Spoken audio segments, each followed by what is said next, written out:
पश्चिम बंगाल में कभी भी जात पात धर्म का बात नहीं किया जाता है। कि राम मंदिर मेरे लिए आदरणीय है, मंदिर बने, मस्जिद बने, इससे धर्म मतलब है ना, इससे पॉलिटिकल आइडियोलॉजी से क्या लेना देना। ये पहले डोरेमोन का बात होता था, आजकल जब हम लोग पहले बचपन में पढ़ते थे, आज ऐसे हो गया बात कि एक दोस्त और दूसरा दोस्त हिंदू मुस्लिम का बात करने लग गया। जब से ये पार्टी आई है बीजेपी, जब से उभर के आई है, जब से ये हिंदू मुस्लिम की बात करती, बस हिंदू मुस्लिम इलेक्शन में नहीं होना चाहिए, नहीं होना चाहिए। दीदी 200 प्लस सीट लेके आएंगी। वो ट्रू लीडर है, वो सामने से लड़के आई है, वो 35 साल की वाम फ्रंट की अराजकता को हटा के आएगी, एकदम उभर के आएगी, अब भारी बहुमत में आएगी। एकदम हम लोग एकदम 100% हम लोग आप बताइए लिखित हम दे देते हैं।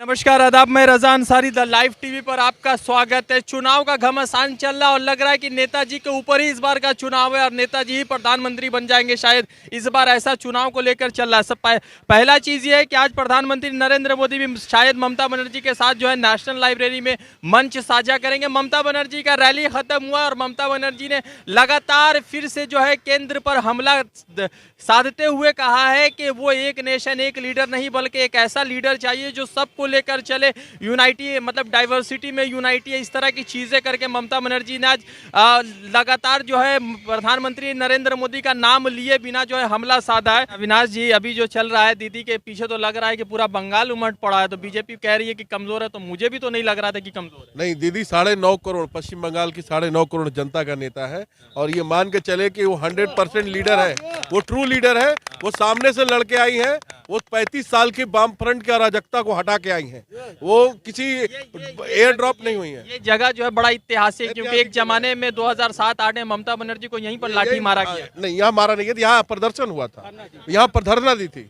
ये वही डोरीमन ये मेट्रो चैनल है, यही ऐतिहासिक है, यही टर्निंग पॉइंट है, यही जगह है। कहा जा रहा है कि ममता बनर्जी एक ऐसी लीडर है जो सड़कों पर लड़ते हुए सामने मतलब के विधानसभा पहुंची है, तो ये बात इस बार लग रहा है क्या? हमेशा वो हमेशा स्ट्रीट फाइटर रही है और हमेशा जमीन की जुड़ी रहती हैं और उनका देखिएगा, उनका पहनावा ओढ़ावा, उनका चाल, उनका चलन, उनका बोली विचार आम आदमी की तरह। वो अंबानी अडानी की सरकार नहीं चलाती हैं, वो देश की आम आदमी की सरकार के आम आदमी के साथ रहती हैं।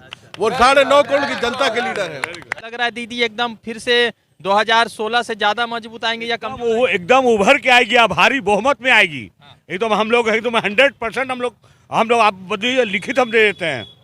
बोलिए, हम कंफर्म नहीं, आप एकदम कंफर्म है। दीदी कंफर्म है, दीदी कंफर्म है, आप लोग कंफर्म नहीं, लेकिन दीदी कंफर्म है। और दीदी का आवाम, वेस्ट बंगाल का जितना सब आवाम है, सब आवाम कंफर्म है। भैया हम लोग चाहते हैं दीदी रहे।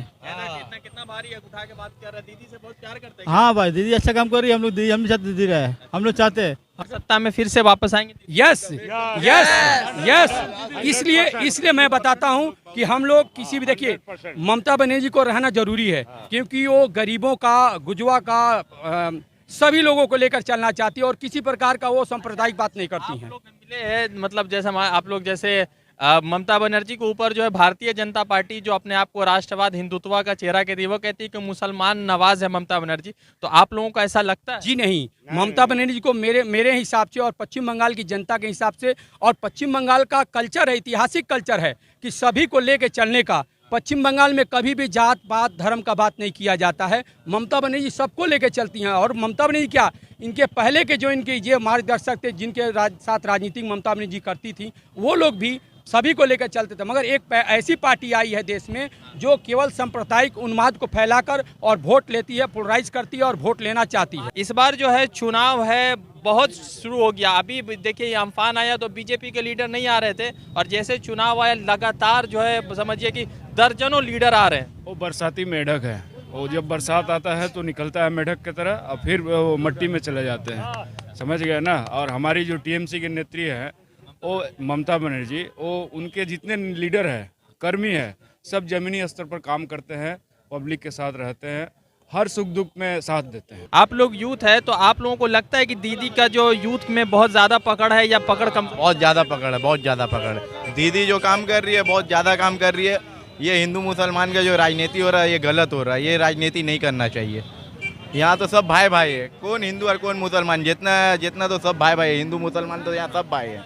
और ये मोदी सरकार आके यहाँ लड़ाई लगा रहा है हिंदू मुसलमान, हिंदू मुसलमान बोल के लड़ाई लगा रहा है कि वोट के लिए वोट काटता है, ये करता है। ये बीजेपी, अगर आप, चूंकि धर्म की बात नहीं कर रहा हूँ, मगर चूंकि आप धार्मिक ही मतलब बिलीफ से हिंदू है, तो बीजेपी हिंदू हिंदू करती है, तो आपको उसका हिंदुत्व पसंद नहीं है क्या? देखिए, धर्म अपने जगह पर है और राजनीतिक अपने जगह पर है। राजनीतिक में लोग इसलिए आते हैं संवैधानिक ढंग से कि देश के विकास करेंगे, उन्नति करेंगे, बेरोजगारी दूर करेंगे, महंगाई दूर करेंगे। इसमें धर्म, हमारे धर्म गुरु हैं, मुस्लिम में भी धर्म गुरु हैं, हिंदू में भी धर्म गुरु हैं, सिख में भी धर्म गुरु हैं। उन लोगों को अपना धर्म के लिए अपना करना चाहिए, हम लोग स्वागत करते हैं। मगर किसी भी राजनीतिक नेता को, विशेष करके हमारे देश के प्रधानमंत्री जो संवैधानिक पद पर बैठे हुए हैं, वैसे व्यक्ति को कभी भी भेदभाव नहीं करना चाहिए। राम मंदिर का मुद्दा पश्चिम बंगाल की राजनीति में, जैसे चूंकि आप हिंदू समाज से ताल्लुक रखते हैं, तो क्या फर्क पड़ेगा? देखिए, राम मंदिर मेरे लिए आदरणीय है। मंदिर बने, मस्जिद बने, इससे धर्म मतलब है ना, इससे पॉलिटिकल आइडियोलॉजी से क्या लेना देना। हमको पॉलिटिक्स, कोई मस्जिद बनाए, कोई मंदिर बनाए, ठीक बात है, मंदिर बने, मस्जिद बने, वो एक अलग मुद्दा था देश में, वो खत्म हो गया। लेकिन उसके मुद्दे को हम राजनीतिकरण नहीं करने देंगे और ना हम कभी उस टॉपिक पे बात करेंगे। आपको अच्छा नहीं लग रहा हिंदू मुस्लिम हो रहा है? एकदम नहीं, क्यों लगेगा? अच्छा बताइए, जिस मुसलमान के साथ हम बचपन से बड़े हुए हैं, उसको क्या तलवार मारे होगा? हमसे तो नहीं होगा, वो उनका आदत है। हमारे आइडियोलॉजी में ऐसा नहीं है, हम नहीं मारे हैं। हम जिस आइडियोलॉजी में रहे, आप तो नहीं दीदी को छोड़ के बीजेपी में चले जाइए? कभी नहीं कभी नहीं। 200% हम 98 से बीजेपी के सपोर्ट को कभी हम हमेशा विरोध किया है और हमेशा बचपन से संघ में दीदी का आइडियोलॉजी में रहे। तो ये लोग कह रहे हैं बीजेपी वाले कि ममता दीदी कमजोर पड़ गई है। वो पूरे देश में आप देखिए, ममता, वो हिंदू मुस्लिम करके चाहे बिहार में लड़ते हैं, नहीं लग रहा हिंदू मुस्लिम? नहीं, हिंदू मुस्लिम इलेक्शन में नहीं होना चाहिए, नहीं होना चाहिए। हिंदू मुस्लिम होना चाहिए। धार्मिक जो नेता हैं, धार्मिक जो गुरु हैं, वो हिंदू मुस्लिम करें, हमें अच्छा लगता है, मगर राजनीतिक में नहीं। क्योंकि अगर भेदभाव का राजनीति करने वाला लोकतांत्रिक आदमी रहेगा तो एक आदमी को न्याय मिलेगा, एक आदमी को अन्याय मिलेगा। इसलिए ये देश नहीं। अभी जो यहाँ पर जो चुनाव का माहौल चल रहा है, तो नहीं लग रहा है कि बहुत ज्यादा हिंदू मुसलमान हो रहा है? तो इससे आप लोग के जो दोस्त यार है, उसमें किस तरह का इम्पैक्ट पड़ रहा है? सब इफेक्ट हो रहा है, सब अलग अलग बोल रहा है। भाई वो हिंदू बोल रहा है, लड़ाई हो रहा है, वहाँ जाएंगे तो हम लोग को ये होगा, वो होगा। बीजेपी वाला लोग जो आ रहा है, दीदी यहाँ पर रैली के भी तो हम जीत जाएंगे क्या? हाँ दीदी जीत जाएगी। दीदी 200+ सीट लेके आएंगी। ये पहले डोरेमोन का बात होता था, आजकल जब हम लोग पहले बचपन में पढ़ते थे, आज ऐसे हो गया बात कि एक दोस्त और दूसरा दोस्त हिंदू मुस्लिम का बात करने लग गया। आज ये सिर्फ राजनीति की वजह से होने कौन कर रहा है ये ऑब्वियसली मोदी गवर्नमेंट सेंट्रल से हो रहा है और किससे हो रहा है। यहाँ तो हिंदू राजनीति, यहाँ तो कुछ नहीं होता था। यहाँ पर तो सब मिलजुल के रहता है, यहाँ कोई प्रॉब्लम नहीं। बड़ी पार्टी है क्या? जब से ये पार्टी आई है, जब से ये पार्टी आई है बीजेपी, जब से उभर के आई है, जब से ये हिंदू मुस्लिम की बात करती, बस। और अच्छा नहीं लग रहा? नहीं, एकदम बकवास। हम लोग तो सबको लेके चलने वाले हैं। हमारे नजर में तैयार करके स्टूडेंट लोग को दे रही है, वो दे रही है, 700 है। फिर उसके बाद आपका क्या बोलते हैं, कन्याश्री है, रूपश्री है, सब। आप तो बहुत चुनाव से पहले क्यों दे रही? बहुत पहले से क्यों नहीं? बहुत पहले ही तो ये तब तो काम हो ही रहा था। बताइए, दिलीप घोष जो है इस तरह का बयान देते हैं कि कल एक बयान दिया कि मुसलमानों को 50 लाख मुसलमानों को हिंदुस्तान से निकाला जा सकता है अगर जरूरत पड़ी तो। क्यों निकाला जाएगा? वो आज़ादी से लेकर अभी तक, जब देश हम लोग का स्वतंत्र हुआ और देश का पाकिस्तान हिंदुस्तान बट गया, जिस समय से हमारे बीच में मुसलमान रह रहे हैं, हर जाति के लोग रह रहे हैं, हर धर्म के लोग रहे हैं, उन्हीं को हमको लेके चलना है। आप बॉर्डर देखिए, बॉर्डर से आपके बॉर्डर सिक्योरिटी फोर्स कितने वहाँ से बांग्लादेशी से कहाँ से लोग को ढुका देते हैं। आप अभी रोकिए, पहले के बाद इतिहास को छोड़ दीजिए, अभी का वर्तमान का बात करिए। शुभेंदु अधिकारी को बहुत पहले यदि जाना था तो बहुत पहले चले जाते। इलेक्शन का फायदा लेकर के ये ठीक इलेक्शन के पहले ही चेंज हुआ है कि शारदा में नाम था उनका। इसके पहले बीजेपी बहुत सारा उनको बदनाम किया था। आज बीजेपी में जाने के बाद वो क्लियर हो गया। मुकुल राय को बदनाम किया था। वॉशिंग मशीन है, पता नहीं डिटर्जेंट होगा या फिर पैसा वाला होगा, कुछ तो होगा जो वॉशिंग हो जा रहा है, क्योंकि वहाँ जाने से क्लियर हो जा रहा है। और वही नेता यदि टीएमसी में है तो बदनाम हो जा रहा है। 1 घंटे पहले बढ़िया है, मैंने खराब है, और 1 घंटे बाद यदि उसमें मुकुल राय थे तो करप्टेड थे। मुकुल के छेड़ देवो ना, आज जो है चलेगा तो एकदम सफेद जगमग लगा एकदम लगा दिया, उसको नेता बना दिया। अभी तो सुनने में भी आ रहा शुभेंदु अधिकारी को यहाँ का सीएम अलॉट करेंगे, लेकिन ये उसमें तो 15 लोग बैठे हुए हैं सीएम के लिए, किसके अलॉटमेंट करेंगे? अनाउंस करने के लिए दिलीप घोष बहुत बड़ा नाम है, बहुत लोग कह रहे हैं। तो दिलीप घोष जो इस तरह का हिंदू मुस्लिम का बयान देते तो कैसा लीडर है? दिलीप घोष आदमी अच्छा नहीं है। वो कभी क्या बोलता है, कभी क्या बोलता है, कभी दूध में से गोड़ निकाल देता है, सोना निकाल देता है, कभी वहाँ जाकर उल्टा पुल्टा भाषा बोल देता है। वो एक तो पॉलिटिक्स हिसाब से जो भाषा होता है ना, उसको बढ़िया से ठीक नहीं करता। ममता बनर्जी का सीट कम होगा, बढ़ेगा या उतना बढ़ेगा? 220 और 21 के करीब हम लोग पाएंगे। बात बताइए, ममता बनर्जी के बहुत सारे एमएलए बिना इलेक्शन लड़े बीजेपी में चले गए तो सीट तो कुछ ना कुछ कम हो जाएगी। जी नहीं, ममता बनर्जी नेत्री हैं। देखिए नेतृत्व, जैसे आज नेताजी को हम लोग मना रहे हैं जन्मदिन, क्यों? उनका नेतृत्व था। आज़ादी के समय जिस तरह से नेताजी ने नेतृत्व दिया था, आज ममता बनर्जी पश्चिम बंगाल में उसी तरह से नेतृत्व दे रही हैं और इनका नेतृत्व हर पब्लिक, हर धर्म के लोग मान रहे हैं। दीदी का इस बार का जो चुनाव का है वो 2011 से जो वो आ रही है उसके विकास के मॉडल पर है, या मतलब हिंदुस्तान बंगाल का जो एक सेकुलर स्ट्रक्चर है उसको खत्म कर देगा उस मुद्दे? विकास के मॉडल पे, विकास का मॉडल। दीदी हमेशा विकास करते आई है और साथ में जितने नेता कर्मी हैं सब विकास कर रहे हैं।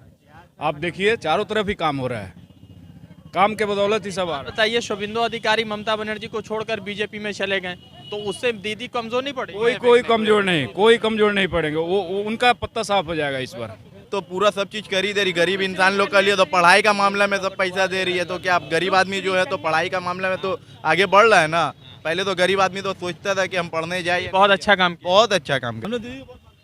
पश्चिम बंगाल की राजनीति में जिस तरह से हिंदू मुसलमान की राजनीति चल रही थी और कहा जा रहा था कि मुसलमानों को लेकर ममता बनर्जी ज़्यादा हमदर्द है, तो कुछ ऐसे हिंदू भाइयों से बातचीत हुई जिसमें लग रहा है कि ममता बनर्जी जो है मास की लीडर है। और अभी जिस तरह का भीड़ ममता बनर्जी की रैली में देखने को मिला है, उससे तो एक चीज़ बहुत साफ होता जा रहा है कि 2021 का जो 4 महीने बाद आगामी विधानसभा का चुनाव होना है, उसमें जो है ममता बनर्जी जो है अपने मजबूती के साथ लड़िए। सीट कितना आएगा, कितने सरकार में रहेंगे, क्या सरकार बचेगी या सरकार रहेगी, या इस बार जो है भारतीय जनता पार्टी जो है मजबूती के साथ आएगी, यह पश्चिम बंगाल की आवाम तय करेंगे। मगर इतना जरूर है कि नेताजी सुभाष चंद्र बोस के नाम पर जिस तरह से पश्चिम बंगाल में राजनीति हो रही है, उसके लिए बीजेपी जिम्मेदार हो या टीएमसी जिम्मेदार हो, मगर जो स्वतंत्र सेनानी है उसके ऊपर राजनीति गर्म हो रही है। और 23 जनवरी को 125वां जन्म दिवस पूरे देश भर में मनाया जा रहा है, मगर पश्चिम बंगाल में इसका राजनीतिक माइलेज बहुत उठाया जा रहा है। मैं रजा अंसारी द लाइव टीवी के लिए कवरेज कर रहा था। जुड़ूंगा दूसरे अपडेट के साथ। शुक्रिया। लाइव टीवी, सच सबसे आगे।